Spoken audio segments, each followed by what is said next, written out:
ฮ้ยบ้านไผ่นั่นบ้านไผ่เชี่ยเฮ้ยบ้านกูวะนี่หามาตั้งที่โดนบ้านกูเนี่ยเจอได้ไงยังไงวะเนี่ยยังเก่าเหือนั่นได้เวลาทองยังอยู่บ่ yes ยังอยู่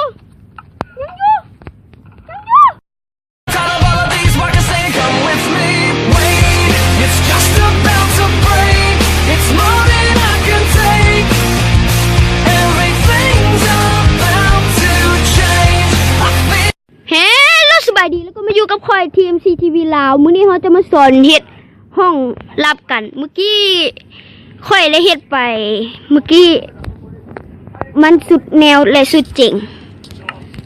เอาละมื้อนี้เขาจะมาสอนเฮ็ดกันก่อนอื่นเตรียมเครื่องคือค่อยเลย1สติ๊กบีบิสตัน2พวกเลสโตนี่แหละแล้วก็3เลสโตคอมพิวเตอร์4สนับลง5เลสโตนแล้วก็6มองเก็บถังน้ำแล้วก็7เกียมอย่างกวะลืมแล้วเว้ยเกียมถังน้ำแล้วก็เกียมบล็อกเมียงก็ได้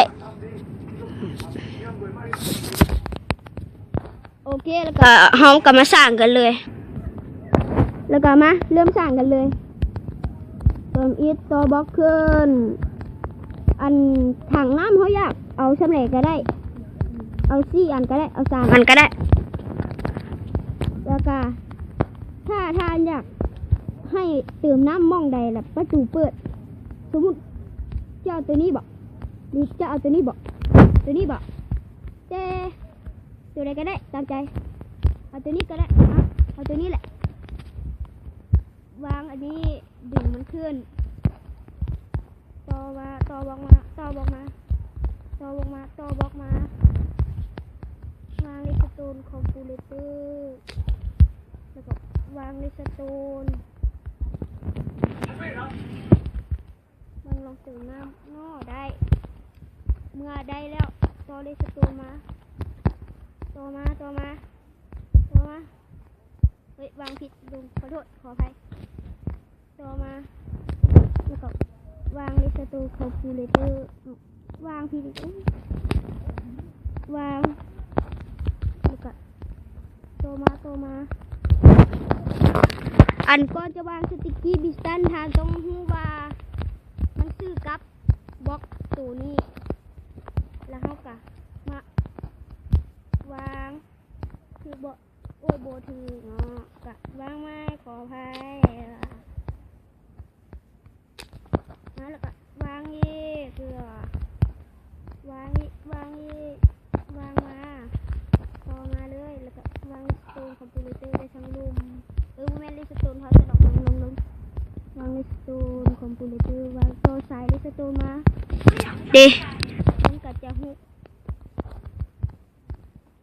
แล้วก็สร้างโครงหางปิดบังไว้เลยในนี่มันจะเป็นเฮือน